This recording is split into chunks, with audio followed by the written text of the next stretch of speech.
বস দেখ, তোকে আমি প্রথমে চলক আর ধ্রুবক বুঝাই। চলক কি, ধ্রুবক কি, ঠিক আছে? ইংরেজি ইউজ করতেছি আমি।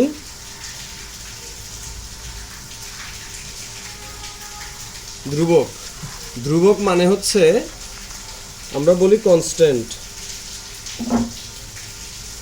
আমরা কনস্ট্যান্ট কথাটার অর্থ জানি। কনস্ট্যান্ট হচ্ছে কারা কনস্ট্যান্ট?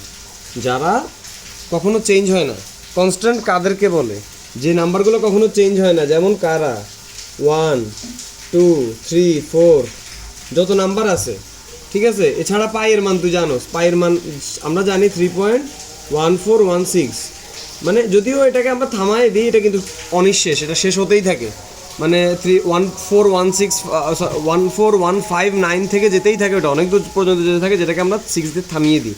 তো এই সংখ্যাগুলোকে বলা হয়, সংখ্যা না, এই জিনিসগুলোকে বলা হয় ধ্রুবক, ঠিক আছে? যেগুলো কখনো কি হবে না, চেঞ্জ হবে না, ঠিক আছে? যেগুলোর মান মানে চেঞ্জ হবে না বলতে আমি বোঝাচ্ছি, ধর 2 কখনো 3 হবে না, 2 অলওয়েজ 2 থাকবে। আর কিছু হচ্ছে চলক, আমরা ওদেরকে ইংরেজিতে বলি ভ্যারিয়েবলস। কি বলি?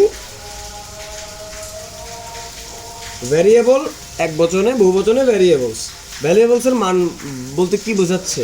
ওদের মানটা চলমান, মানে ওদের মানটা এক এক অঙ্কে এক এক রকম হয়। যেমন এক্স, ওয়াই, জেড, এ, বি, সি এটসেট্রা।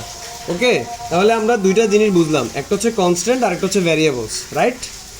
কনস্ট্যান্ট হচ্ছে কোনগুলো? যেগুলোর মান সবসময় একই থাকে। যেমন অভিকর্ষজ ত্বরণ জি, গ্র্যাভিটেশনাল গ্র্যাভিটি আর কি, গ্র্যাভিটির কত 9.8 মিটার পার সেকেন্ড স্কোয়ার।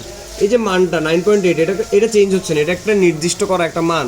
যেগুলোর মান কখনো চেঞ্জ হয় না সেগুলোকে আমরা বলি ধ্রুবক বা কনস্ট্যান্ট।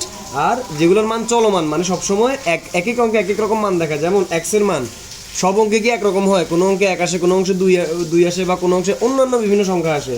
মানে এক্সের মানটা চলমান, x Y Z A B C, তারপরে M N O P R S T, ঠিক আছে? এগুলো সবগুলো কি চলক বা ভ্যারিয়েবলস। ওকে, ওদের মানটা ভ্যারি করে।